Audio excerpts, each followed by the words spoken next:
महाविकास आघाडीच्या आंदोलनातून उद्धव ठाकरेंनी पंतप्रधान नरेंद्र मोदींवर हल्लाबोल केला। मोदींनी छत्रपती शिवाजी महाराजांची माफी मागितली, मात्र माफी मागताना देखील मगरुरी होती अशी टीका ठाकरेंनी केली।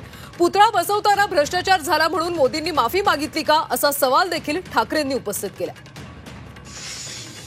देशाचे पंतप्रधान आले आणि माफी मागितली। अरे माफी नसती मागितली तर तुम्हाला राज्याने शिल्लक ठेवलं असतं काय महाराष्ट्राने? पण माफी मागताना सुद्धा त्यांच्या चेहऱ्यावरती जी एक मगरुरी होती, ती मगरुरी तुम्हाला पसंत आहे का?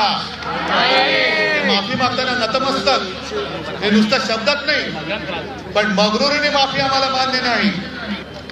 पहिलं म्हणजे मोदींनी माफी कशासाठी मागितली?